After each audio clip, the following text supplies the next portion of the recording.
Bonjour à tous et à toutes, nous sommes sur Twitch, sur YouTube et sur toutes les plateformes de podcast. Nous sommes le 16 juin 2023 si je ne me trompe pas, il est 10h05 en France et 17h05 au Japon et nous voilà ensemble comme chaque vendredi 10h midi pour un nouvel épisode de Soft Power. Mais Lex, qu'est-ce donc à dire que Soft Power ? Soft Power, vous le savez, c'est une matinale pop culture hebdomadaire engagée dans laquelle on fait un point critique sur l'actualité de la semaine passée. On parle tendance de fond, on parle politique culturelle, on parle conditions de production et de diffusion de tout ce qui traverse la pop culture, même si certains et certaines diront, et ce seront des mauvaises langues, ne les écoutez jamais, que tout ça n'est qu'un vaste prétexte à montrer des gros monstres qui se tapent dessus et à parler de Keanu Reeves, ce en quoi je m'inscris totalement en faux évidemment.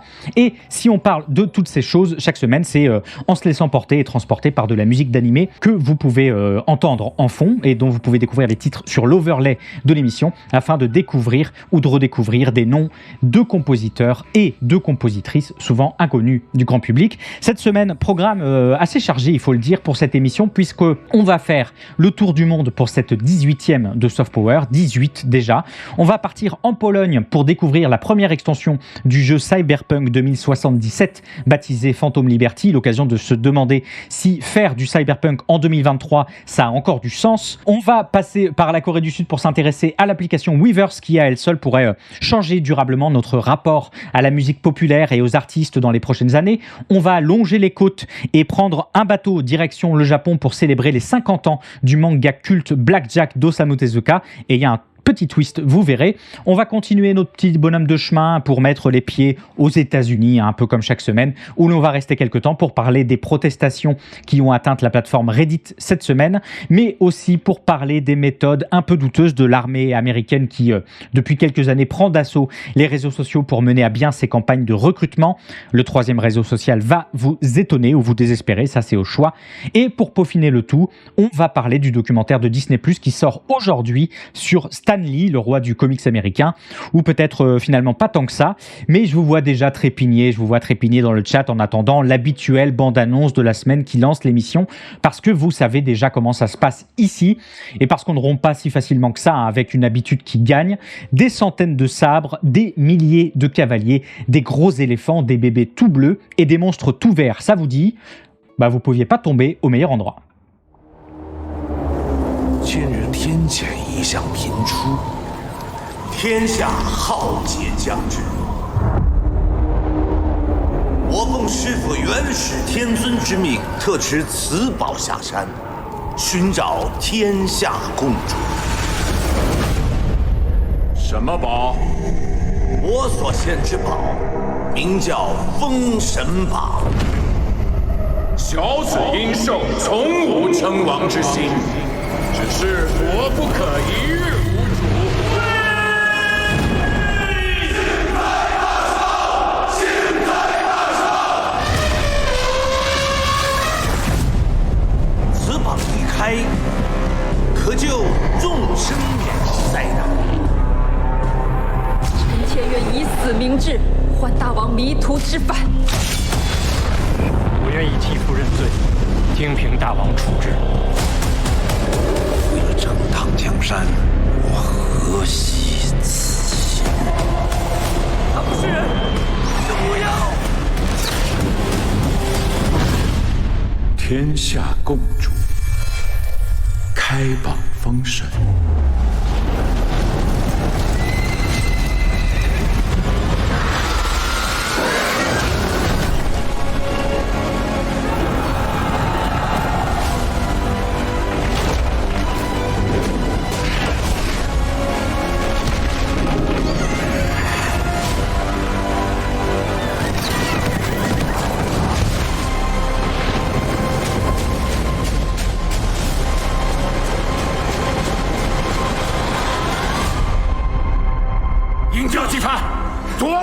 Des travelling vertigineux, de la magie, des batailles épiques en armure, des monstres bariolés en images de synthèse, peut-être pas toujours du plus bel effet, c'est vrai, et des milliards de personnages qui se triturent à coups de sabre en étant sur des chevaux, eux-mêmes accrochés à des câbles à 360 degrés dans le sens inverse des aiguilles d'une montre qui montrent l'heure en Klingon. C'est ce qu'on a pu découvrir cette semaine dans cette première bande-annonce de Feng Chen, le premier volet de la trilogie du même nom, 7 ans après l'annonce du début de sa pré-production et 3 ans après la révélation de son premier teaser. 3 années de pause, de stand-by, de décalage, de changement de calendrier parce que paf, le Covid. Et si je vous en parle aujourd'hui, c'est d'abord bien sûr parce que en vrai, il y a un petit peu tout ce que j'aime dans cette bande-annonce, qu'on se le dise. Le scénario a l'air incroyable, évidemment. Mais si je vous en parle plus sérieusement, c'est surtout parce que ce film caractérise à lui seul tout le projet cinématographique chinois pour les 10 prochaines années. Rien que ça, je vous en reparle dans quelques secondes. Feng Chen, le film, c'est le premier épisode d'une trilogie au budget titanesque de 445 millions de dollars, du jamais vu pour une production chinoise. Plus de 2000 travailleurs ont bossé sur le projet, dont au moins 400 sur la construction des décors.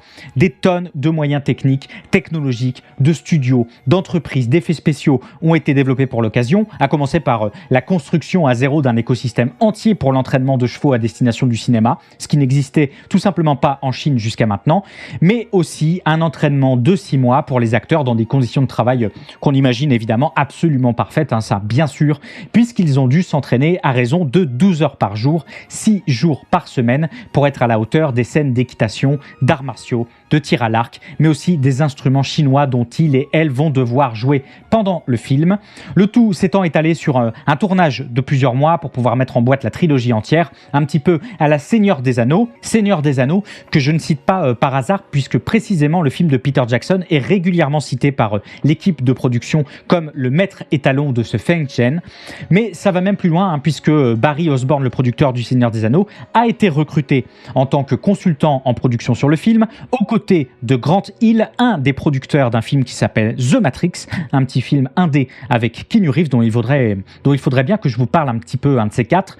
Des ambitions totalement démesurées, vous l'avez vu, dont la réalisation a été confiée à Wu Ershan, pas n'importe qui, puisqu'il avait déjà remporté plusieurs prix pour ses précédents films, dont le prix du meilleur réalisateur pour Mojin The Lost Legend en 2015, l'un des prix les plus prestigieux en Chine. Wu Ershan qui, pour la production de Feng Chen, s'est baladé pendant des mois aux États-Unis et en Nouvelle-Zélande, pour visiter des sociétés d'effets spéciaux et de post-production dans tous les sens, ILM, Weta Digital, Weta Workshop, Packard Post-Production, elles y sont toutes. Et ne vous y trompez pas, si Feng Chen c'est bien sûr une colossale trilogie, c'est aussi, en cas de succès, une gigantesque franchise en devenir, avec ses films autonomes, son cinématique univers, ses déclinaisons en série, en bande dessinée. Tout est prêt pour ce qu'on nous présente déjà comme un mélange entre Le Seigneur des Anneaux et Iron Man. Attendez, quoi ? Petit Tony Stark joufflu. Bon, ok.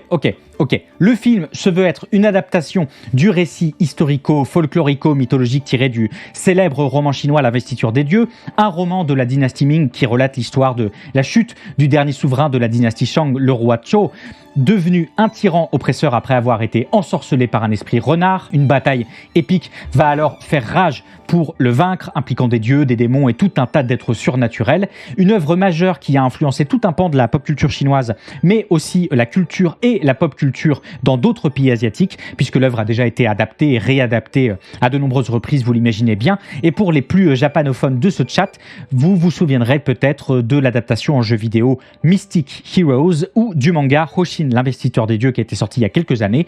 Au casting, on retrouve globalement des acteurs et des actrices peu connus, Bo Huang, Xiang Fei, Xue Xianli et Yu Xia, peu connus aussi pour avoir la possibilité d'assumer en termes de calendrier l'immense préparation doublée d'un long tournage que des comédiens et comédiennes à grande notoriété n'auraient sans doute pas pu assumer pendant tous ces mois. Et si Feng Chen est aussi important, c'est aussi parce qu'il est le fer de lance d'une stratégie nouvellement mise en place par la Chine en pleine expansion et qui ambitionne de s'exporter et de lutter contre contre Hollywood, par la production de films à très gros budget pour rivaliser avec les blockbusters américains, par la maîtrise du marché intérieur en profitant des restrictions imposées par le gouvernement chinois aux films étrangers, par la promotion de la culture et des valeurs chinoises à travers ces films, et par l'exploration de marchés émergents souvent bien plus réceptifs aux films chinois que les marchés occidentaux. En 2020, il faut rappeler qu'avec la pandémie de Covid, les rapports de force paradoxalement avaient été inversés en donnant pour la première fois à la Chine le leadership mondial en matière de recettes au box-office, avec pas moins de 3,1 milliards de dollars réalisés en Chine contre 2,3 milliards pour les Américains. En 2021, on ne comptait plus en Chine que 5 films américains dans le top 30 contre 11 en 2019. Pékin campant sur sa position de n'autoriser qu'une trentaine de films non chinois sur son territoire par an, mettant de facto en avant la production locale, évidemment, ce qui a permis au film nationaliste The Battle of Lake Changjin, par exemple, de cartonner à sa sortie et d'engranger le chiffre absolument délirant et historique de 886 millions de dollars en recettes en seulement 9 semaines. Forte de ces nouveaux appuis, la Chine a présenté en novembre 2021 un plan quinquennal visant à faire du pays une forte puissance cinématographique d'ici 2035, et cela passe entre autres par la réalisation d'une cinquantaine de films dont l'objectif est d'être très rentable, nous dit-on, dont 10 d'entre eux doivent d'ailleurs gagner des prix dans tous les sens parce qu'ils doivent être des succès critiques, autant des succès critiques que des succès économiques. Est-ce que ça veut dire que les 40 autres films peuvent se permettre d'être totalement éclatés? Ça, je ne sais pas, on ne nous le dit pas, mais c'est aussi une longue stratégie d'augmentation du parc cinématographique, du nombre des écrans, plus 25 000 écrans d'ici 2025, une longue stratégie d'influence, très longue stratégie d'influence, puisque le plan quinquennal nous ramène rapidement à la réalité du soft power chinois, noir sur blanc. Il est écrit dans le plan quinquennal que les films se doivent de faire l'éloge du parti, de la patrie, du peuple, des héros. Et c'est à tous ces carrefours que se situe, il me semble, la trilogie Feng Shen, qui est le prototype quasi parfait de cette nouvelle stratégie de soft power chinois qui essaie de rebattre les cartes de la distribution internationale, encore aujourd'hui massivement sous l'emprise de la culture audiovisuelle américaine, et d'imposer aux yeux du monde un regard neuf sur la Chine. Et pour cela, il faut que Feng Shen soit un succès, évidemment, a fortiori qu'il s'agit seulement du premier volet de la trilogie. L'année dernière, le film Asura avait au budget équivalent de 113 millions de dollars, et aussi le premier volet d'une trilogie basée elle aussi sur la mythologie chinoise, s'était totalement vautré au box-office avec ses 7 pauvres millions de dollars, ce qui en avait fait un flop au moins aussi mythique et mystique que l'histoire qu'elle adaptait. Situation d'autant plus folle devant ce flop monstrueux que le film avait été retiré des salles après seulement son premier week-end d'exploitation, les producteurs ayant promis de relancer le film plus tard dans un meilleur état. Depuis, on attend toujours. Pour savoir si Feng Shen aura le même destin, il faudra d'abord attendre sa sortie en salle, prévue pour cet été, le 20 juillet, en Chine. Faudra-t-il leur envoyer Guillaume Canet pour faire le tour des plateaux et supplier les gens d'aller voir le film? Ça, rien n'est moins sûr, mais il faudrait peut-être au moins tout ça pour espérer voir un jour le film dans les salles françaises.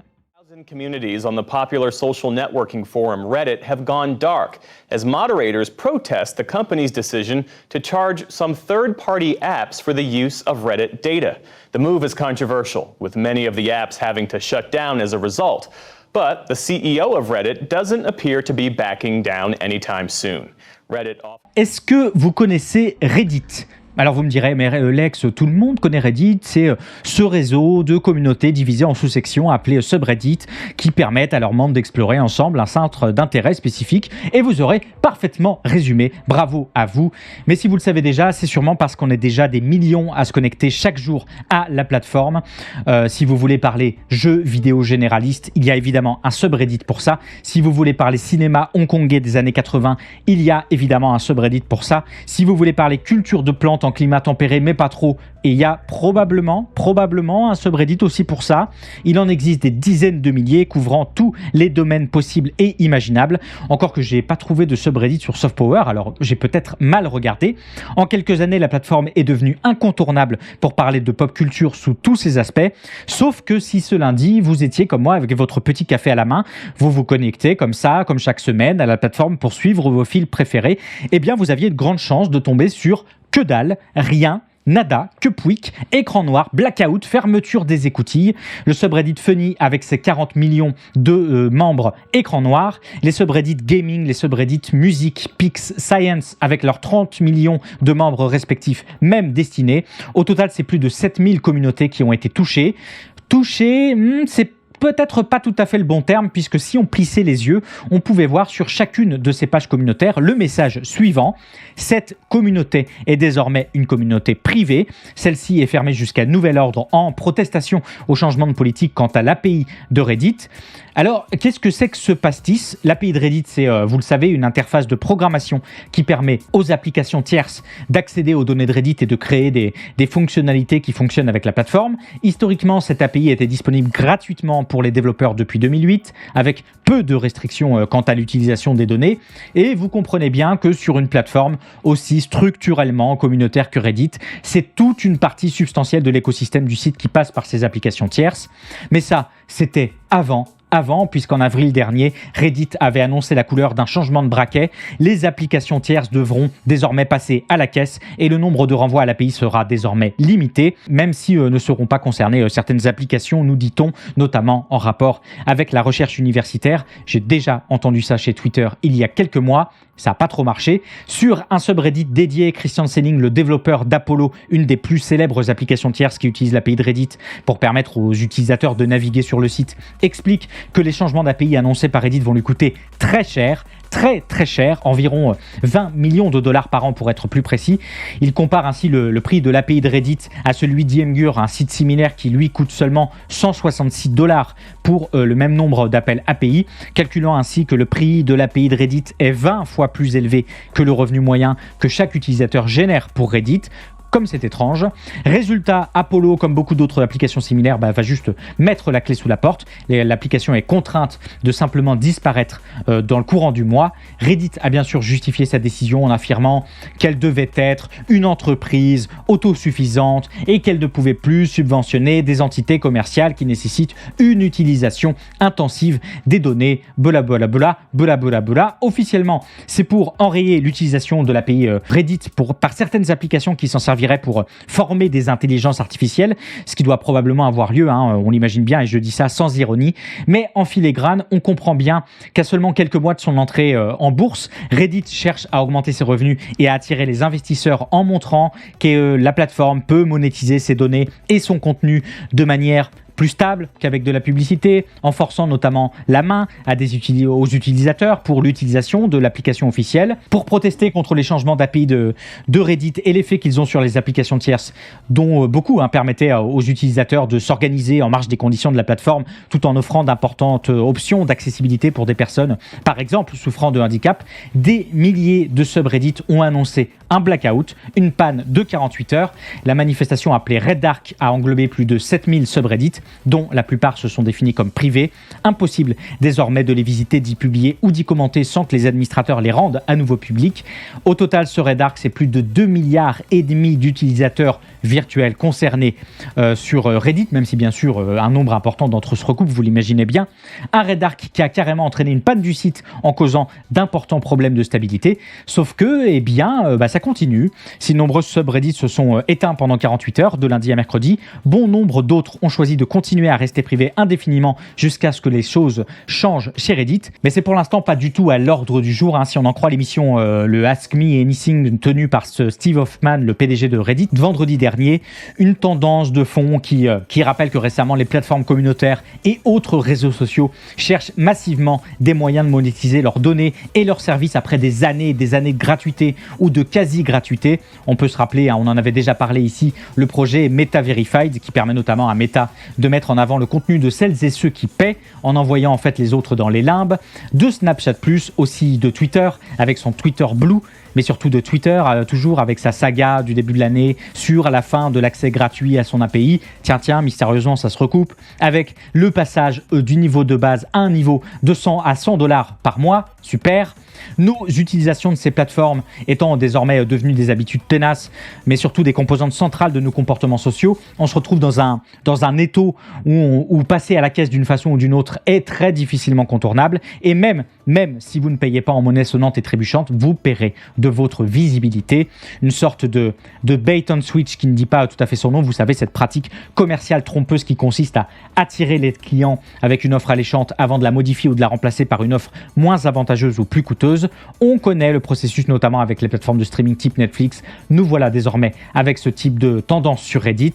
Vous vous souvenez d'ailleurs qu'on discutait déjà il y a quelques semaines du fait que la fin du partage de comptes pouvait être un coup dur pour Netflix, et je vous disais déjà qu'il fallait peut-être pas ignorer le degré de captivité des utilisateurs Netflix. Vous n'étiez pas tout à fait d'accord et je suis tombé assez juste puisqu'on a appris cette semaine que la fin du partage des comptes sur Netflix avait finalement fait exploser le nombre d'abonnements. Et cette histoire d'API Reddit, moi, ça me semble être un premier pas dans la porte pour la plateforme communautaire, dans cette tendance générale à la restructuration du gratuit en payant. Le Red Dark suffira-t-il à renverser la vapeur ? J'en doute autant que je l'espère. Continuez, les gens, continuez. Vous connaissez Reddit, mais est-ce que vous connaissez Blackjack ? Alors, qui est derrière tout ça ? Le cartel de Medellín ? Ou la mafia chinoise ? Je ne peux rien dire tant que je n'ai pas de preuves formelles. 2 jeunes filles de 16 ans sont déjà mortes. Qu'est-ce que vous attendez ? Pour l'instant, on ne peut rien faire, c'est comme ça. Ce sont des ordres qui viennent d'en haut. Je crois que je n'aurais... Blackjack, c'est ce manga d'Osamu Tezuka, pour beaucoup le père du manga moderne, qui relate les aventures d'un chirurgien sans diplôme opérant dans la clandestinité. Aujourd'hui largement considéré comme un classique de la bande dessinée japonaise, Blackjack, c'est aussi l'une des bandes dessinées les plus vendues au monde, avec 45,6 millions d'exemplaires vendus. Une œuvre personnelle, parfois dure, qui traite de la condition humaine à travers les yeux misanthropes de son protagoniste et qui a connu de nombreuses adaptations sur différents supports et notamment en série animée. La dernière proposition en date, diffusée entre 2004 et 2006, avait été réalisée par Makoto Tezuka, le fils d'Osamu, qui dirige depuis la mort de son père le studio Tezuka Productions, dont l'occupation principale est de continuer à adapter toutes ses œuvres classiques encore et encore pour l'avenir. Et Blackjack aurait globalement pu trouver un repos bien mérité après toutes ces opérations, sauf que cette année, c'est le 50e anniversaire du manga, publié entre 1973 et 1983. Tezuka Productions s'est donc senti l'obligation d'une célébration à la hauteur de l'événement. Et quoi de mieux pour fêter celui-ci qu'une exposition ? Non, ça c'est trop banal. Un nouvel animé ? Ça coûte trop cher. Non. Quoi de mieux pour fêter les 50 ans de Blackjack qu'un nouveau chapitre du manga qui sortira cet automne dans l'hebdomadaire Shukan Shonen Champion, qui diffusait déjà la série originale, le tout créé avec l'assistance d'une intelligence artificielle générative basée sur l'architecture GPT-4 de la société OpenAI. ChatGPT, définis-moi ascenseur émotionnel, s'il te plaît. Bref, vous l'aurez compris, la proposition, c'est qu'une intelligence artificielle générative a été entraînée à capter l'esprit Blackjack en analysant les intrigues passées, les planches passées, les dialogues, les relations entre les personnages pour pouvoir proposer une nouvelle aventure. Makoto Tezuka s'est empressé de rappeler en conférence de presse, évidemment, que le projet, ne vous inquiétez pas, n'était pas destiné à remplacer les créateurs, mais ça n'a pas duré très longtemps, puisqu'en 33 mouvements, il a rapidement embrayé sur le « mais vous savez, de toute façon, mon père, s'il était encore là, il aurait fait pareil, alors laissez-moi tranquille avec mes jouets et retournez chez vous, faire de l'alcool de prune, c'est la saison. » Bon, traduction un peu libre, approximative, peut-être, mais vous aurez saisi l'esprit. Et c'était, ma foi, une bien piètre façon de rassurer, à plus forte raison que cette annonce n'a pas vraiment surpris grand monde, pour la simple raison que Tezuka Productions avait déjà proposé un manga co-construit avec une IA générative en 2020, en collaboration avec une équipe de chercheurs et d'artistes de Kyoxia Corporation. Le manga s'appelle Paidon, il avait été publié dans le magazine hebdomadaire Morning et il avait déjà été conçu par une IA déjà entraînée sur 150 000 pages de manuscrits de Tezuka. Et à l'époque, on nous faisait déjà le coup de « Oh, mais vous savez, si mon père, il était là !» Bref, cette nouvelle d'une suite à Blackjack en mode ChatGPT, si elle a sans doute choqué et déçu, elle n'a pas vraiment surpris et elle ne serait d'ailleurs pas si importante que ça, en tout cas pas plus que les dizaines d'autres bandes dessinées produites par des IA ces derniers mois, si il ne s'agissait pas des ayants droit de Tezuka, l'un des plus grands noms de la bande dessinée japonaise, mais surtout de 2 s'il ne s'agissait pas du Japon, puisqu'il faut rappeler que le 30 mai dernier, notamment en réponse au monde professionnel qui faisait pression pour obtenir des réponses, le ministère de l'Éducation, de la Culture, des Sports, des Sciences et de la Technologie avait fourni, en collaboration avec le cabinet du Premier ministre, des précisions quant aux règles à suivre en matière d'entraînement des IA génératives vis-à-vis du respect du copyright et du droit d'auteur. Et le moins qu'on puisse dire, c'est que du point de vue des créateurs, les règles quant à la conception et à l'entraînement de l'IA, j'insiste, sont plutôt déceptives, puisque le Japon, dans le sillonnement des recommandations de l'OCDE sur l'IA, reconnaît une large tolérance pour l'usage des contenus sous copyright par l'IA, afin que celle-ci puisse se former dans la limite du raisonnable et de la mise en péril des intérêts des créateurs. Une façon plus ou moins floue de rappeler que le pays va tenter de faire jouer les principes de proportionnalité et de finalité. Et si c'est assez déceptif, c'est parce que ces nouvelles règles sont toujours de gigantesques passoires à des bases de données problématiques et bourrées d'œuvres sous droit que sont celles de Dali, de Midjourney, des bases de données qui comptent un nombre particulièrement important d'œuvres d'origine japonaise, mais aussi parce qu'on attendait, sans trop y croire non plus, c'est vrai, du Japon, dont l'importance de la production culturelle dans son soft power est absolument colossale, un peu plus de zèle peut-être pour défendre ses auteurs. Mais non, comme on dit ici, business is business. On verra si les lignes bougent un peu dans les mois à venir, puisqu'on a également appris cette semaine que le Royaume-Uni allait accueillir un sommet mondial sur la sécurité de l'intelligence artificielle à l'automne, annoncé par Rishi Sunak, le Premier ministre britannique. On verra bien ce que ça donne. Et pour patienter, on aura toujours ce nouveau chapitre de Blackjack qui sera peut-être incroyable, ne sait-on jamais. Et en plus, paraît-il que si Osamu Tezuka était encore en vie, il aurait fait tout pareil.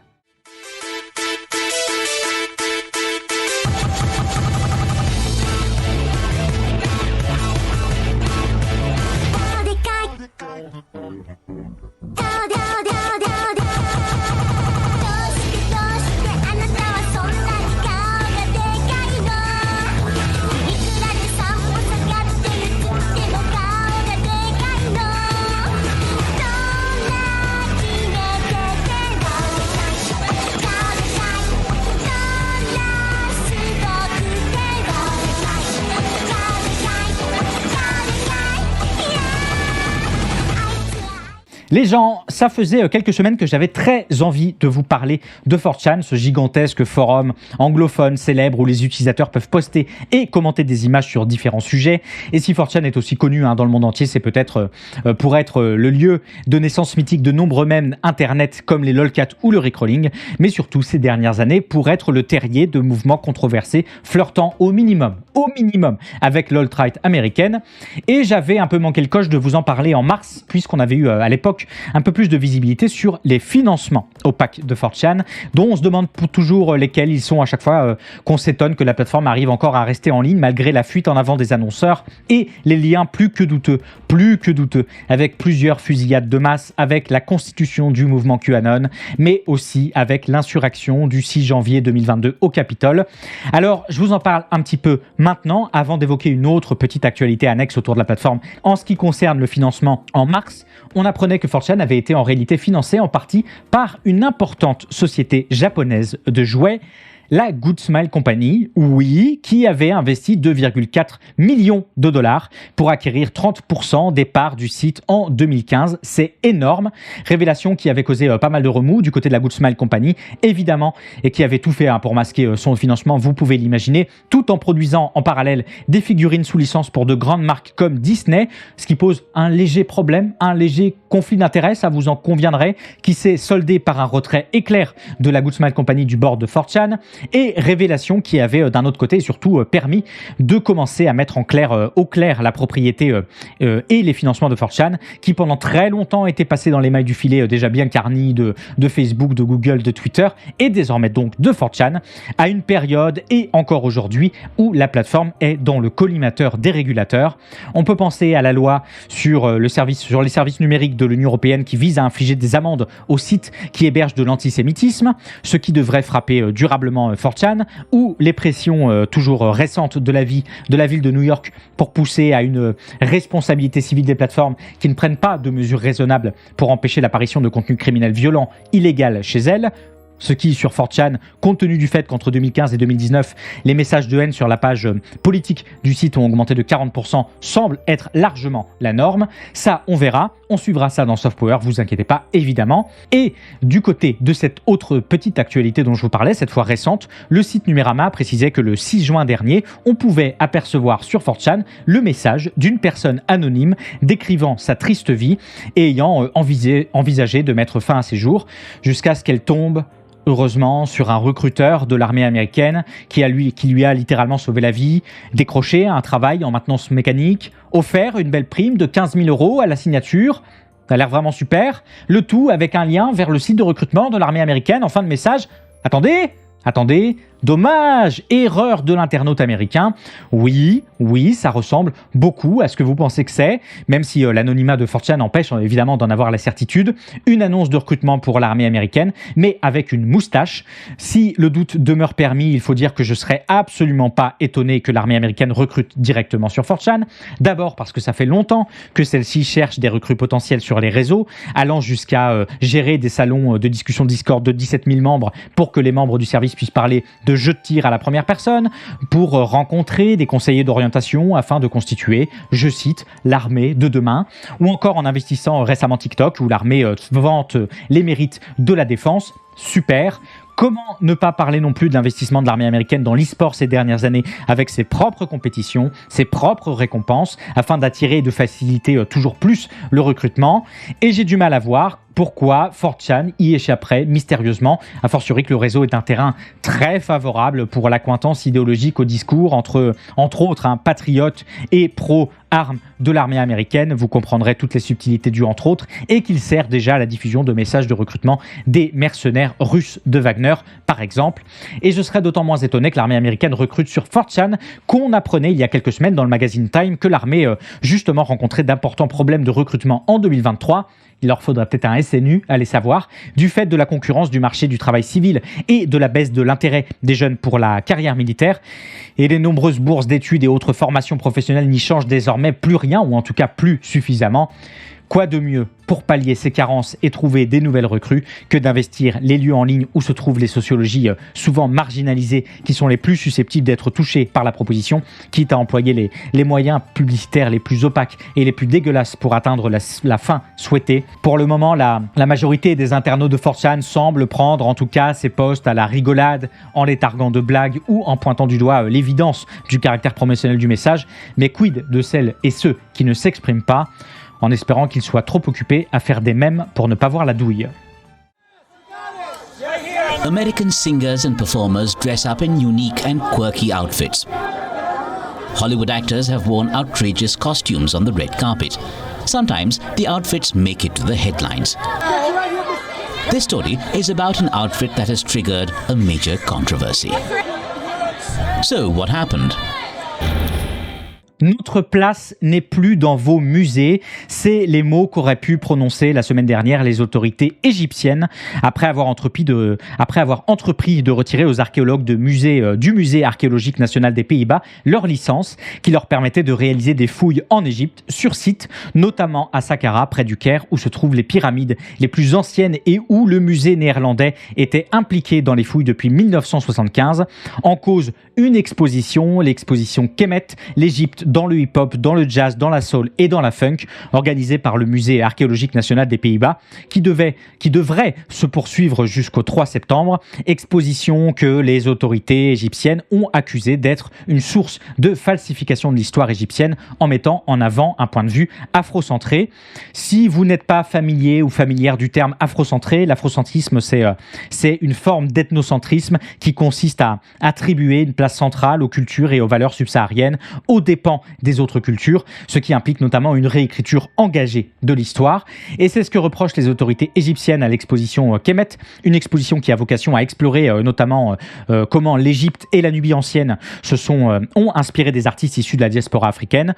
Pour ce faire, elle juxtapose notamment des objets égyptiens avec de la musique, des vidéoclips, des pochettes d'albums d'artistes tels que Beyoncé, Rihanna, Miles Davis, Sun Ra, etc. Le tout accompagné d'événements spéciaux, de concerts, de conférences. France, mais surtout, et c'est la source du conflit, de la mise en portrait de stars afro-américaines en souverain égyptien, comme le rappeur Nas grimé en Toutankhamon ou Beyoncé en Nefertiti, ce qui rappelle sa venue à la Coachella en 2018 que je viens de mettre en introduction. Et c'est précisément ce point qui a fortement échaudé les autorités égyptiennes, d'abord parce que le pouvoir en place en Égypte est absolument hostile à l'idée que les pharaons puissent avoir été noirs, ce qui pourtant aujourd'hui reste une porte ouverte, peut-être pas très grande, mais une porte ouverte pour la recherche, mais dont la négation a bien sûr des intérêts politiques évidents en permettant de rattacher l'Égypte antique au patrimoine culturel moderne, tout en coupant les liens avec l'Afrique subsaharienne, et de l'autre côté, pour des raisons légales, puisque l'article 39 de la loi N117, numéro 117 de 1983 sur la protection des antiquités, dispose que seul le Conseil suprême des antiquités d'Égypte peut produire des modèles modernes d'antiquités. L'idée, vous l'aurez compris, c'est que l'Égypte souhaite désormais être seule maîtresse à bord de ses représentations. Et si je dis désormais, c'est que même si l'Égypte en 200 ans a toujours su tirer bonne partie de son patrimoine, il faut reconnaître, il me semble, que le pays a mis les bouchées doubles ces 20 dernières années pour reprendre la main sur son soft power. Au début des années 2000, sous la présidence d'Hosni Moubarak, Zahi Hawass a été nommé à la direction du Conseil suprême des antiquités égyptiennes, dans une période où se développe fortement le tourisme de masse et où les pyramides et autres lieux sacrés deviennent, en plus d'être des fiertés nationales, des atouts économiques désormais incontournables. Il avait lancé à l'époque une énorme campagne pour exiger carrément le rapatriement d'antiquités égyptiennes dispersées dans le monde, faisant sauter au passage une ancienne loi permettant aux missions archéologiques étrangères d'accaparer 10% des biens qu'elles trouvaient sur place. Ça, c'est terminé, dans l'objectif, vous l'aurez compris, d'augmenter la circulation touristique dans le pays, bien sûr, mais aussi de retrouver la pleine maîtrise de son image et de ses récits. Et s'il y en a un qui a mis un sacré coup d'accélérateur, c'est bien l'actuel président Abdel Fattah al-Sisi.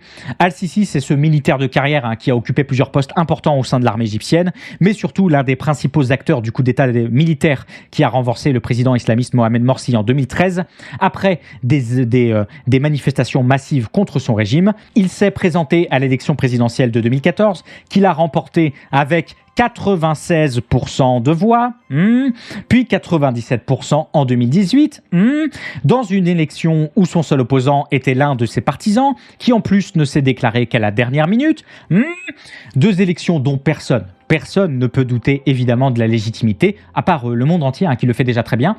Et quoi de mieux pour faire passer la petite pilule de la dictature que de faire carburer à 200% son soft power pour lisser son image, comme on avait déjà pu en parler il y a quelques semaines pour le cas de l'Arabie Saoudite. Abdel Fattah al-Sisi a rapidement saisi l'intérêt de mettre les mains là-dedans et a vite cherché à renforcer le rôle et l'influence de l'Égypte sur la scène régionale et internationale, en s'appuyant sur son statut de puissance militaire, bien sûr, économique, évidemment, mais aussi, vous l'aurez compris, puisque c'est de ça dont je vous parle, culturel en utilisant le patrimoine de l'Égypte ancienne comme un moyen de promouvoir l'image et l'attractivité du pays à l'étranger, en organisant ou en autorisant des expositions spectaculaires et médiatisées sur les pharaons, les momies ou les trésors archéologiques, des expositions qui ont visé à attirer les touristes, à renforcer les liens avec les pays occidentaux, notamment la France, pas du tout en fait, et à faire oublier les critiques sur le régime autoritaire et répressif du président égyptien, puisqu'après tout, quoi de mieux qu'1,42 million de visiteurs en France pour l'exposition Toutankhamon, pour mettre sous le tapis les milliers d'opposants au régime, de journalistes, d'activistes qui ont été tués, emprisonnés ou qui ont simplement disparu,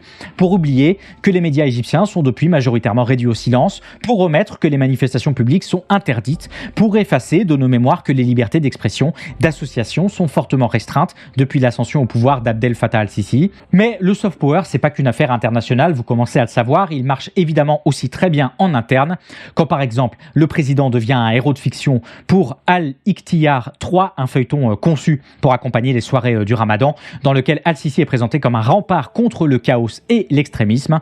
Et le feuilleton est une tannée à regarder, vous pouvez me croire sur parole, c'est affreux. Je pense que j'y ai laissé 1 an d'espérance de vie. Mais peut penser aussi à la politique d'Al-Sisi quant à ses méga projets soft powerisants avec un grand musée égyptien du Caire et une nouvelle capitale high-tech, ultra sécuritaire, en plein désert, ce qui pour l'instant, en période de crise et d'inflation, s'apparente plus à du désert, justement. Mais c'est bien dans ce cadre précis qu'il faut comprendre, il me semble, la réaction des autorités égyptiennes à l'exposition du Musée archéologique national des Pays-Bas. A fortiori, rappelez-vous, on est à quelques semaines d'une autre polémique qui avait éclaté suite au documentaire controversé de Netflix, sur lequel il y aurait aussi des centaines de choses à dire, qui présentait une Cléopâtre à la peau noire et que Zahi Hawass, l'ancien ministre des Antiquités, encore lui, avait bondi pour rappeler que non, que Cléopâtre était évidemment grecque et qu'elle ressemblait évidemment aux reines et princesses de Macédoine, ce qui n'est en réalité qu'une des possibilités. Mais vous comprenez bien qu'ici, je vous parle roman national, je vous parle récit, je vous parle maîtrise de l'image, je vous parle de soft power dans sa définition la plus pure, influencer indirectement le comportement d'un autre acteur au travers de moyens non coercitifs et distribuer ou non des licences permettant des fouilles sur site. C'est un moyen de mettre sous pression celles et ceux qui viendront pour parler de votre histoire, pour qu'il ou elle n'éclaire celle-ci que sous les angles que vous souhaitez qu'ils retiennent. En tout cas, de son côté, le responsable du musée archéologique national des Pays-Bas tire un petit peu la langue, forcément. Il a déclaré dans un communiqué de la semaine dernière avoir été déçu d'avoir été informé seulement par email, a fortiori que personne des autorités du Caire n'est venu voir l'exposition. Difficile de savoir évidemment comment tout ça va se terminer. Il est tout à fait possible que dans les semaines à venir, un dialogue s'ouvre entre les deux parties, ce qui, on l'imagine, se terminera difficilement en faveur de l'exposition. Al-Sisi, ça risque d'être, comme je viens de le voir dans le chat, Al-non-non. Mais une affaire qui révèle, il me semble, la volonté de l'Égypte et notamment du président Al-Sisi de reprendre la main sur ce récit d'une civilisation égyptienne qui lui sert et lui servira d'outil de légitimation et de rayonnement. En tout cas, vous y penserez peut-être si vous allez voir l'exposition Ramsès II qui a actuellement lieu à la Grande Halle à la Villette de Paris, pour laquelle, vu les préventes, on prévoit déjà des records d'affluence. Une vraie réussite, mais pour qui ? Il est déjà quasiment 11h en France et quasiment 18h au Japon. Il est temps de faire une petite pause. C'est comme la bande-annonce de début d'émission, C'est le rituel. On fait une petite pause musicale d'1 à 2 minutes pour se détendre, pour reprendre sa respiration. J'en ai besoin pour boire un coup, pour baratiner un petit peu votre N+2 pour pouvoir continuer à écouter l'émission, ou vous pouvez prendre ce temps pour dire aux commissions d'enquête que vous ne saviez rien. On en profite pour s'écouter un extrait d'une bande originale d'animé et découvrir le nom de son compositeur ou de sa compositrice. Et bien sûr, on se retrouve juste après pour parler de Stan Lee, pour parler d'applications musique en Corée du Sud et pour parler de Cyberpunk 2077. Allez, à tout de suite.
Vous êtes toujours dans l'émission Soft Power, la matinale pop culture. Comme tous les vendredis de 10h à midi. Vous le savez, si vous êtes un ou une habituée du programme, si celui-ci vous plaît, je vous invite à envisager de le soutenir financièrement en passant par la page Patreon dont le lien est dans la description des podcasts, de la VOD ou sur le chat, évidemment, pour celles et ceux qui suivent l'émission en direct. En plus d'obtenir ma reconnaissance intégrale, ce soutien financier me permettrait d'envisager à moyen et à long terme la pérennité de l'émission pour ces prochaines années, de la professionnaliser et de vous proposer toujours plus et toujours mieux. Il n'y a pas de petits dons, $1 par mois, c'est déjà énorme.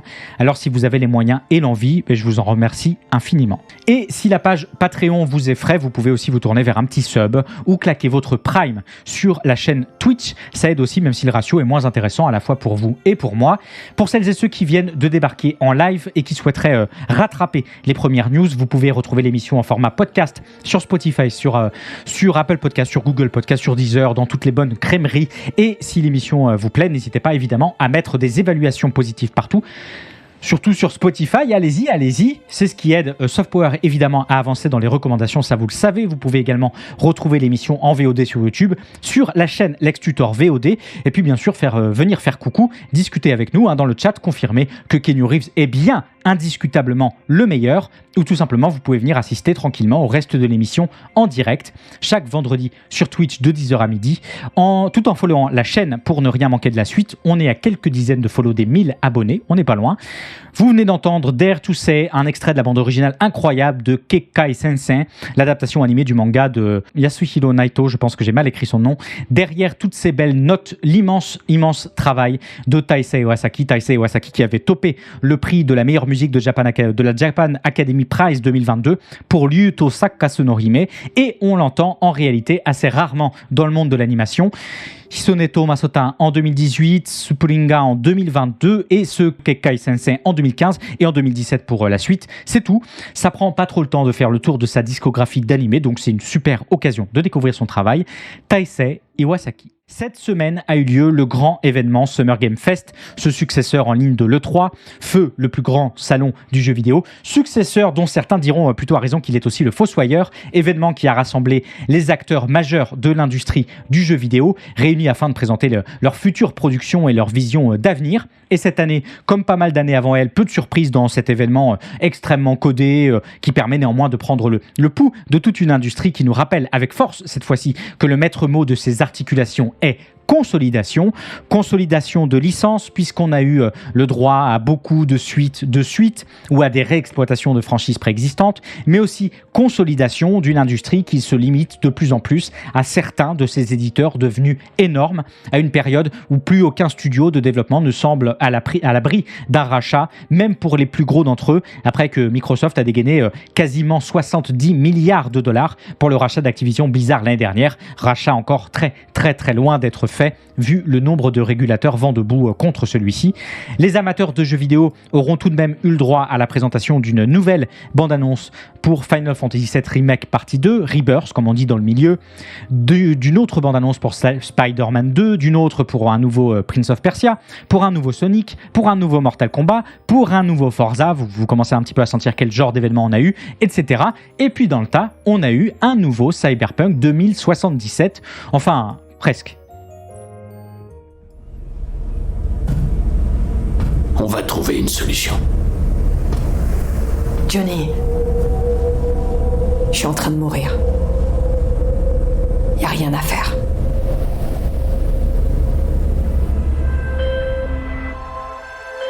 V.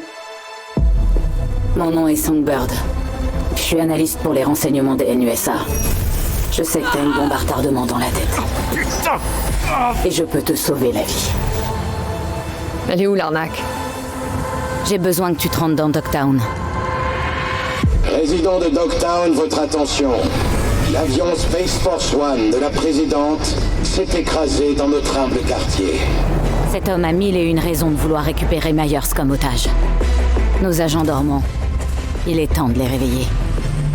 Alors, les NUSA nous refoutent le nez dans la merde, hein? Ouvre l'œil. On vient d'entrer dans la gueule du loup. Tu dois faire sortir Myers de ce merdier. C'est le moment d'évacuer V. Sa sécurité, c'est ça ta priorité. Et merde! S'il nous attrape ici, c'est terminé. Attends, t'as entendu? Oh putain de merde! Il bouge! Par ici! Vite!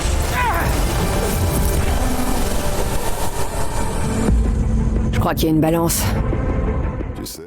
Pour celles et ceux qui n'auraient jamais entendu parler de Cyberpunk 2077, dans quel cas j'imagine que vous vous étiez tenu très très très très loin de l'industrie vidéoludique ces dernières années, tant le jeu a fait du bruit à sa sortie, est un action RPG développé par le studio polonais CD Projekt Red, prototype de fantasme pour les amateurs et les amatrices du genre Cyberpunk, dans lequel je m'inclus sans aucune hésitation.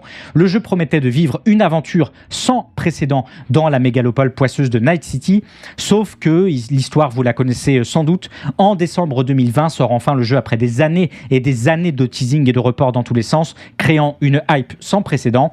Mais le lancement est catastrophique. Le jeu sort structurellement couvert de bugs, le rendant pratiquement injouable. Les versions PlayStation 4 et Xbox One jusqu'au bout cachées à la presse révèlent l'horreur d'un développement apocalyptique, amenant le studio à rapidement devoir faire face à des plaintes de consommateurs, des procès d'investisseurs, des demandes de remboursement et des critiques négatives. En voulez-vous, en voilà. Malgré, il faut le rappeler, l'invraisemblable succès commercial du jeu. Mais le truc, c'est que ces dernières années, alors que les exécutifs de CD Projekt auraient pu simplement mettre de côté la licence Cyberpunk 2077 et au passage un petit peu foutre la paix à des développeurs dont mauvaises conditions de travail et crunch semblent être devenus des nouveaux membres dans la famille, le studio polonais a tenté de réparer ce qui était réparable et bon an mal an, le jeu est progressivement devenu un bout de l'expérience promise à l'origine, plus stable, plus immersif, plus riche en contenu, ce qui laissait l'espoir d'une suite ou tout du moins d'une réexploitation de l'univers plus à la hauteur de ce qui était attendu au début. Et c'est chose faite avec la présentation d'un contenu annexe pour le jeu d'origine, un DLC Cyberpunk 2077 Phantom Liberty, une extension qu'on nous présente comme un thriller d'espionnage, même si la bande-annonce elle nous montre quand même qu'on va pouvoir casser beaucoup de bouches avec des battes cloutées et à coups de shotgun équipés de convecteurs temporels comme c'était le cas dans le jeu original. On retrouvera évidemment Keanu Reeves au casting du jeu, mais aussi cette fois Idris Elba, histoire de mettre le charismomètre à 100%, ce qui n'était pas très difficile puisqu'il était déjà à 99. Et dans ce nouveau jeu, on aura accès désormais à un lieu inédit de Night City, le district de Dogtown, un quartier anarchique où règne la violence et les gangs. Une extension de Cyberpunk 2077 dont les enjeux sont assez colossaux mine de rien, des enjeux commerciaux évidemment, puisqu'on peut se demander si CD Projekt Red peut renouer le lien avec les joueurs après la déception qu'a été pour beaucoup le jeu original, tout en reproduisant une partie de son tonitruant succès commercial, des enjeux de soft power a fortiori pour la Pologne qui soutient le studio depuis des années, des enjeux de franchise puisqu'on comprend bien en creux que le succès de cette extension est aussi une façon pour mesurer l'attente pour le projet Orion, la suite officielle de Cyberpunk 2077 qu'on nous promet déjà comme un épisode démontrant toute la puissance et le potentiel de l'univers Cyberpunk, soit, et puis aussi des enjeux, il me semble, liés au genre, le cyberpunk.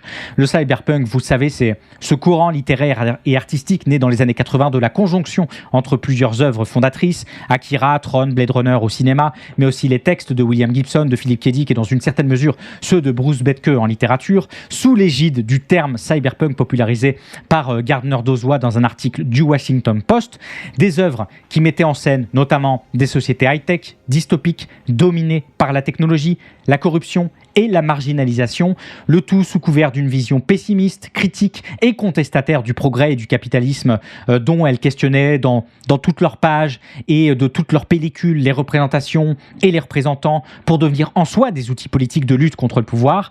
Mais comme beaucoup de sous-cultures avant elle, les industries culturelles des années 80 n'avaient pas manqué de repérer la potentialité d'une exploitation du genre et ont rapidement digéré celui-ci pour mieux l'expurger de ses aspérités. Du cyberpunk, il ne restera alors plus rapidement que le cyber, des néons, des implants cybernétiques, des hackers, dont la contestation désormais sans issue n'est plus qu'un vague paramètre de jeu de rôle pour caractériser des personnages. Et ce n'est pas l'incroyable proposition qu'a été Matrix en 1999, et je dis ça sans blague, dont je crois n'avoir jamais parlé ici par ailleurs. Faudrait que je réécoute les anciens épisodes. Matrix qui n'y aura changé quoi que ce soit malheureusement, si le film des sœurs Wachowski tentait en partie de synthétiser l'histoire du cyberpunk en y réintégrant une approche contestataire autant dans la forme que dans le fond, eh bien, il est un peu resté sans suite. En tout cas, jusqu'à Matrix 4, qui est resté sans suite lui aussi, ça c'est tout mon malheur.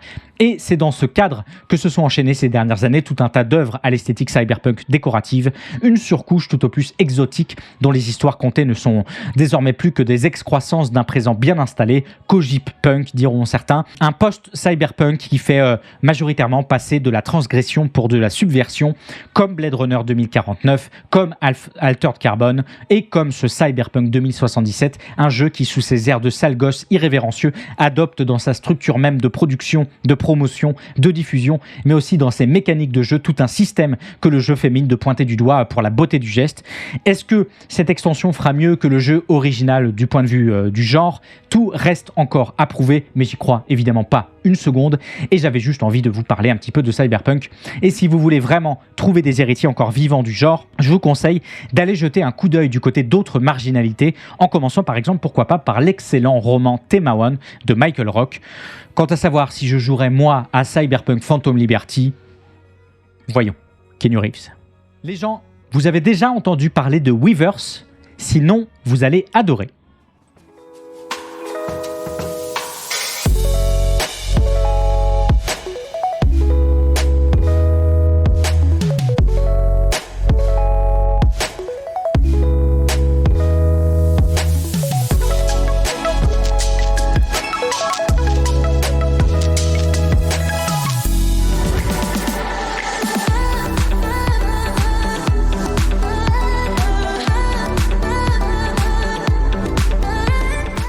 Weverse, les gens, c'est cette plateforme de création communautaire créée par la société de divertissement sud-coréenne HYBE qui, avec son magasin de produits dérivés intégrés, a permis l'élaboration de tout un écosystème permettant aux fans de divers groupes et notamment de BTS, le poulain multimilliardaire de HYBE, d'acheter des produits exclusifs, de regarder des émissions en direct, d'avoir accès à des messages envoyés par les artistes et à du contenu exclusif et d'interagir avec d'autres fans dans une sorte de grande bulle, de grand réseau social structuré autour d'une passion commune pour un groupe. L'application avait été créée pour répondre aux problèmes régulièrement rencontrés par les agences qui cherchent à accéder à leur public, entre la mise en spam des courriels, la promotion coûteuse sur les réseaux sociaux et les nombreux problèmes linguistiques qui pouvaient se poser pour des communautés de fans aussi diverses à l'international. Weverse s'est rapidement présenté comme une alternative efficace, voire très efficace, à milieu du forum coréen en coréen, géré par une entreprise tierce qui était principalement utilisée avant l'application pour la discussion entre les fans de K-pop notamment, puisque comprenez bien qu'il suffit désormais pour HYBE de balancer un message pour annoncer la sortie d'un single de tel ou tel groupe, par exemple pour le single Take Two de BTS qui est sorti le 9 juin dernier, pour demander aux fans de fortement pousser le single sur les réseaux et notamment sur Spotify, ce qui marche extrêmement bien, par exemple pour Take Two justement, puisque c'est déjà 27 millions d'écoutes en à peine 5 jours. Le single a dominé le classement iTunes Top Song dans 92 pays à travers le monde et trust le chart quotidien du top 50 Spotify. C'est monstrueux et l'application gagne d'autant plus rapidement du terrain qu'elle est poussée par toute l'industrie de la K-pop. En avril dernier, la SM Entertainment, une des plus grandes agences de K-pop en Corée du Sud, avait annoncé que ces artistes allaient eux aussi rejoindre Weverse dans l'objectif, nous dit-on, de renforcer la compétitivité des artistes coréens sur le marché mondial de la musique et d'offrir toujours plus de contenu et d'interaction aux fans de K-pop. Ça, c'est vraiment la particularité de la K-pop, hein. Vous voyez ce front uni des artistes dans un soft power quasiment unidirectionnel. Cette semaine, c'est carrément le mastodonte BTS qui a poussé l'application pour son 10e anniversaire, un événement colossal qui a eu lieu en ligne, mais aussi dans tout Séoul en partenariat avec la municipalité. C'est dire la popularité sans précédent de BTS, puisque cette semaine, il y a eu et il y a encore tout un tas d'endroits illuminés en violet, la couleur symbolisant le groupe, y compris sur la mairie de Séoul carrément, tant qu'à faire. Et le tout se fait évidemment en collaboration avec Weverse, puisque des programmes spéciaux y sont diffusés, puisque les feux d'artifice prévus pour l'événement aussi, permettant aux fans du monde entier d'en profiter et de continuer à faire la promotion du groupe encore et toujours, et la promotion de l'application tant qu'à faire. Mais c'est pas fini, hein, puisque le week-end dernier a eu lieu, comme vous l'avez vu dans la vidéo, le Weverse Con Festival, un grand festival de musique organisé sur la plateforme Weverse, pour Weverse, qui a réuni une vingtaine de groupes d'artistes de plein de genres et de plein de générations différentes. Vous l'imaginez bien, c'est carton plein, 20 000 personnes sur place, 3,5 millions d'internautes connectés, 1 million d'utilisations du hashtag WeverseCon Festival qui est resté plusieurs jours dans les tendances monde de Twitter. C'est énorme. L'événement a autant touché de fans qu'il a prouvé une fois de plus le pouvoir d'attraction de la plateforme Weverse, et avec ses millions de téléchargements à travers le monde, sa capacité à centraliser efficacement des énormes communautés de fans et de les inviter à visiter d'énormes boutiques in-app ou de les faire participer à zéro frais à une production ultra agressive des productions des agences. L'application a rapidement fait de l'œil aux grandes majors américaines du monde de la musique qui se sont empressées évidemment d'approcher le projet de Hybe. En février 2021, c'est coup de tonnerre dans le monde de la musique. Universal Music Group rejoint Weverse dans le cadre d'un partenariat dit élargi avec Hybe. Depuis, des artistes comme Gracie Abrams, New Europe Club ou encore Alexander 23 sont accessibles par l'application avec tous les services afférents, des clips vidéo, du contenu d'artistes exclusifs, des albums potentiellement disponibles à l'achat avant leur diffusion sur les plateformes de streaming. Et c'est tout ça qui se joue sur Weverse aujourd'hui, dont le potentiel de rabattre les cartes dans les prochaines années face aux mastodontes que sont Spotify, Apple et Amazon est tout à fait réel. Et comme toujours, tant pis pour les questions de dépendance à la plateforme, tant pis pour les questions de captation et de gestion de données, puisque Weverse réalise un peu ce vieux fantasme de GAFAM d'avoir vos échanges, vos achats, vos activités au même endroit. Tant pis aussi pour les questions d'incitation, voire de pression à la promotion, et incidemment de travail non rémunéré pour les agences qui règnent sur la plateforme, parce qu'au fond, personne n'avait jamais vraiment demandé qui était le oui dans le nom Weverse. Je commence à avoir ma petite idée. Ladies and gentlemen, that's a camera wrap on the creator of Iron Man, Mr. Stan Lee. Hi, I'm Stan Lee, editor of the Marvel Comics group of superhero comic magazines. We didn't have any money. It was during the Depression, but I would read everything I could get my hands on. And man, I felt as though I could go anywhere. What I tried to do was write the kind of stories I would want to read. Our superheroes are the kind of people that you or I would be if we had a superpower. It's really a religious crusade, I like to think. Stan was always an upbeat person. I never saw him angry. There are so many bad things in the world that if you can entertain somebody for a while, it's a good thing. If you really want to change things and make them better, you've got to plunge in.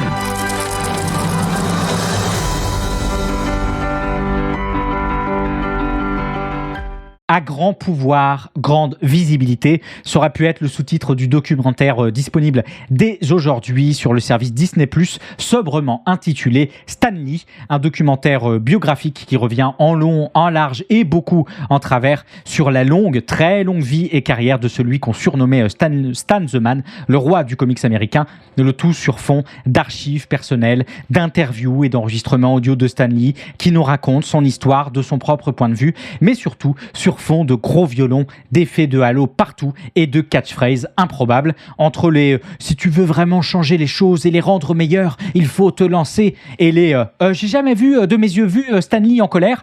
Il semble qu'on en aura pour notre heure et demie d'iconisation d'un vrai super-héros américain sous la caméra de David Gelb qu'on avait pu voir à l'œuvre sur tout un tas de documentaires culinaires, pourquoi pas, notamment le sympathique Jiro Dreams of Sushi que je vous invite à découvrir si vous ne l'avez pas vu. Bon, on l'avait aussi vu à l'œuvre sur la série Kenobi pour Disney+, mais ça, on va dire qu'on n'a rien vu. Et si vous pensez que ce documentaire est un dernier hommage à Stan Lee, eh bien vous vous trompez, puisque ce n'est que le début. L'année dernière, 4 ans après le décès de Stan Lee à l'âge de 95 ans, excusez du peu, Disney s'était empressé de signer un accord au montant inconnu avec les sociétés Power Entertainment et Genius Brands International afin d'obtenir pour les 20 prochaines années l'intégralité des droits d'utilisation de l'image de Stan Stan Lee.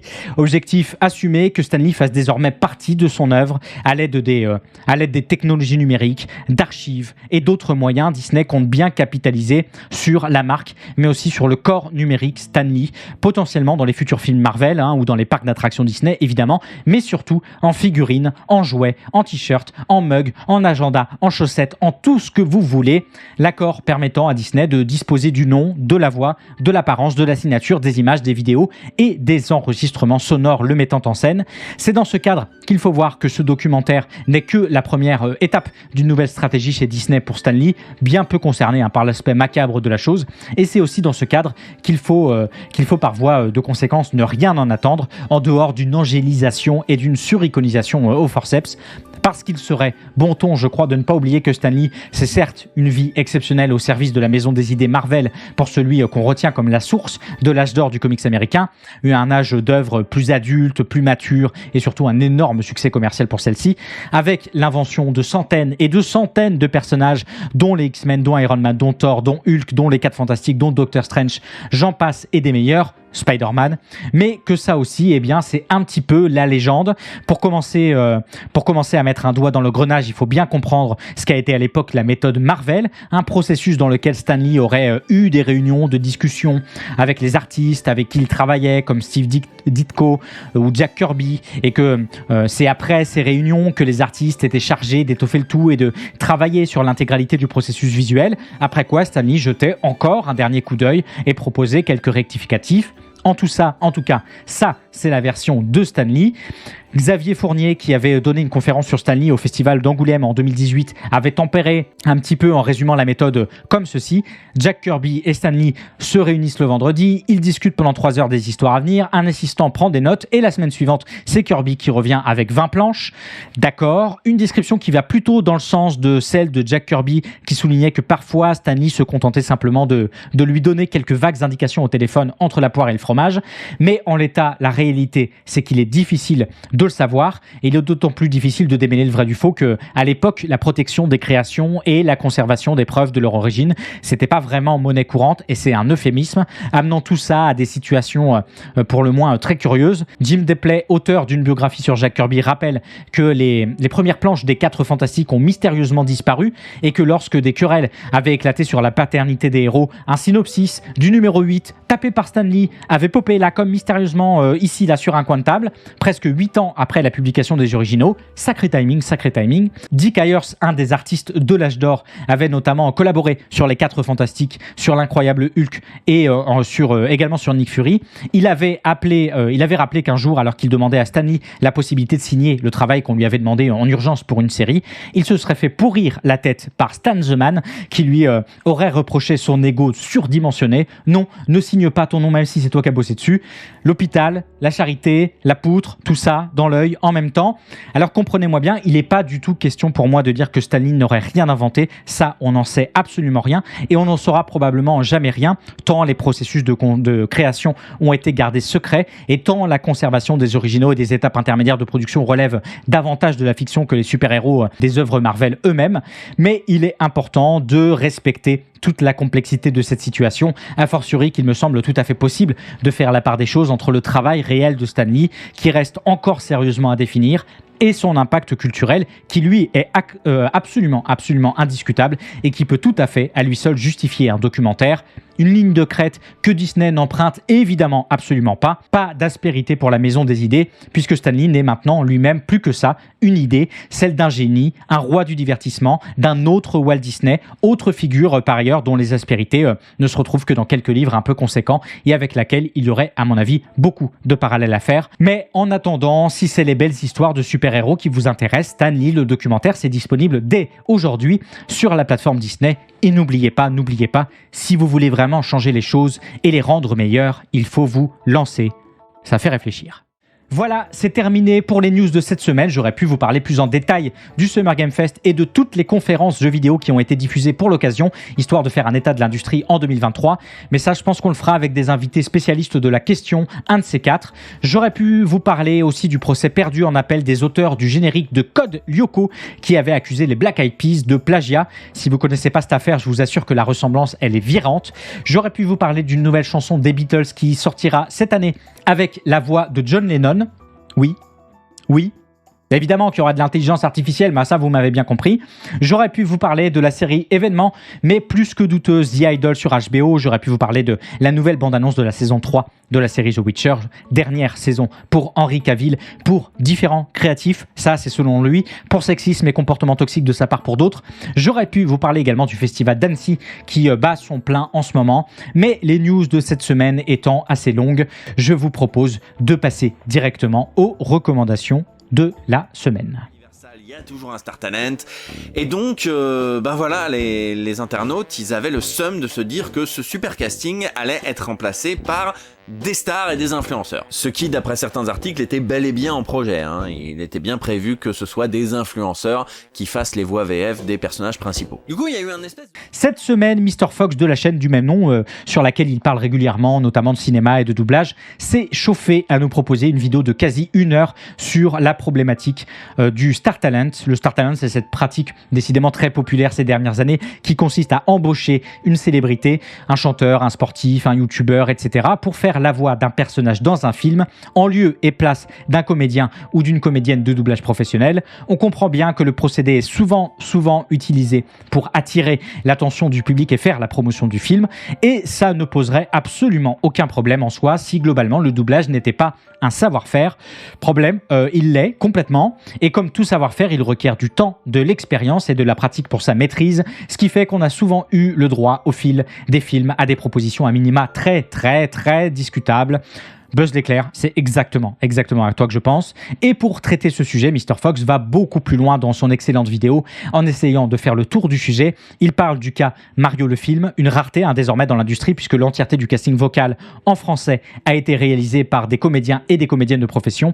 Il parle aussi de la liminalité entre ce qui relève du Star Talent et de ce qui n'en relève pas. Il parle évidemment de l'équation Disney qui donne un peu le là dans la production mainstream, et pour mieux conclure sur notre rapport à la postérité de ces films, une très chouette vidéo, comme souvent sur la chaîne de Mr. Fox, que je vous invite à découvrir par ailleurs, si vous ne le connaissez pas déjà, mais c'est impossible puisqu'il passe régulièrement dans ce chat.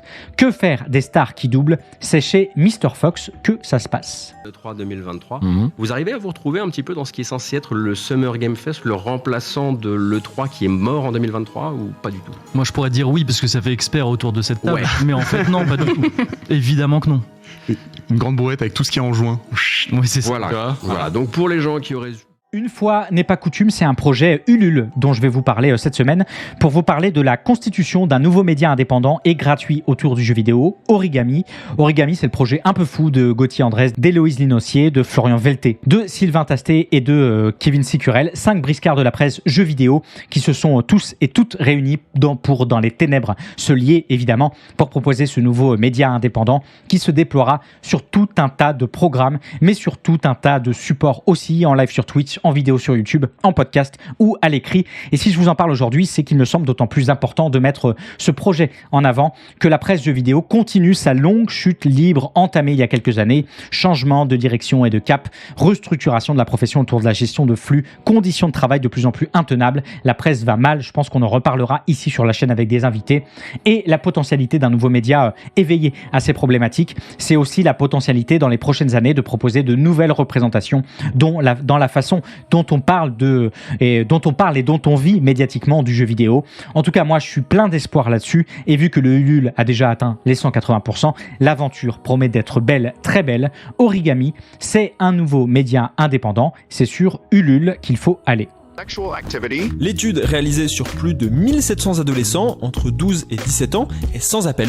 La représentation ou même l'évocation des galipettes interdites par l'Église catholique avant le mariage dans les séries télé augmente le passage à l'acte dans l'année qui suit chez les jeunes. Mais l'étude ne s'arrête pas là et surtout ne condamne pas forcément ce phénomène. Elle s'est aussi penchée sur l'effet bénéfique que ça pouvait avoir sur l'éducation à propos du sujet. Bien avant la série Netflix, les chercheurs... Cette semaine, la chaîne Adam Bros, ou Adam Bros, je ne sais pas, propose une bien chouette vidéo sur le thème de la sexualité toxique des séries pour ados. L'occasion pour Adam de revenir sur tout un tas de sujets adjacents à la problématique, le rapport au contrôle parental, à l'heure du tout disponible sur Internet, le lien ténu entre l'Arcom et les plateformes de diffusion, le jeu de demande et d'offres entre les producteurs et le public cible, entre autres. Mais Adam revient également sur l'épineuse question des effets concrets de telles scènes sur le public adolescent. Étude à l'appui lorsqu'il est possible d'en avoir, avant de conclure sainement sur la nécessité d'une formation critique à l'abordage de telles œuvres. La vidéo est bien fichue, même si on pourrait regretter évidemment que les conditions de production de ces œuvres ne soient pas abordées, mais c'est justifié en préambule et ça fera peut-être l'objet d'une future vidéo, alors parfait. La sexualité toxique des séries pour ados, c'est sur la chaîne Adam Bros, mais j'en profite également pour vous conseiller la dernière vidéo de Meizo à ce sujet qui revient elle aussi sur la genèse et le premier épisode de la série The Idol dont je vous ai parlé tout à l'heure, qui fait actuellement polémique précisément à ce titre-là et qui est actuellement diffusée sur HBO. Allez hop, 2 vidéos en une. Il me semble qu'un dispositif s'était mis en place parce qu'on nous a décrit un déroulement des faits similaires dans différentes villes à travers toute l'Europe. Pour ces soirées privées, les femmes étaient repérées avant ou pendant les concerts. Souvent très jeunes, elles devaient être présentées à Till Lindemann. Cela avait lieu souvent aussi via Instagram avant, voire pendant les concerts. Pour finir les recommandations de cette semaine, je vous propose de jeter un œil à une partie de l'hebdomadaire d'Arte Europe qui est revenu cette semaine sur l'affaire Rammstein, dont le chanteur Till Lindemann fait face à plusieurs accusations d'agression sexuelle portées à son encontre. L'hebdo Arte revient sur les faits et par un entretien avec une journaliste d'investigation ayant enquêté sur le sujet, décrivant un épouvantable système d'emprise et de sélection des prétendantes pour des soirées dans les loges. Si je vous propose cette recommandation, c'est pour rappeler que ces dernières années, le mouvement MeToo a progressivement percé la coquille aussi du monde du métal. Jon Schaffer, Marilyn Manson et désormais Till Lindemann semblent avoir ouvert la voie. Et si le chemin est encore long, très long, la lutte, elle, doit rester intacte. Rammstein et le MeToo Metal, c'est sur la chaîne Arte. Voilà, c'est la fin de ce Soft Power. Je vous retrouve évidemment, comme toujours, la semaine prochaine pour un nouvel épisode. Ce sera vendredi prochain de 10h à midi sur Twitch. Si vous avez manqué des news ou que vous voulez les réécouter, vous pouvez retrouver l'émission d'aujourd'hui ainsi que toutes les précédentes en format podcast un peu partout sur Spotify, sur Google Podcast, sur Deezer, sur Apple Podcast, mais aussi en VOD sur YouTube, sur la chaîne Lex Tutor VOD. Tout ça, vous le savez maintenant, c'est rentré dans votre capital culturel, évidemment. Et lien dans le chat et en description pour la VOD et les podcasts. Et comme d'habitude, si l'émission vous plaît, je vous invite à soutenir l'émission en faisant un don sur ma page Patreon dont le lien est dans la description ou en vous abonnant à la chaîne Twitch. Vous pouvez bien sûr follow la chaîne, venir en live le vendredi, mettre des pouces bleus, des pouces bleus comme on dit dans le milieu, des évaluations positives partout où vous le pouvez. Parce que si vous voulez vraiment changer les choses et les rendre meilleures, il faut vous lancer. Nous paraît-il. Allez, je vous remercie d'avoir été présent et présente aujourd'hui pour ce nouveau numéro de Soft Power. On se retrouve comme d'habitude la semaine prochaine, vendredi, de 10h à midi, pour une nouvelle émission. Allez, ciao!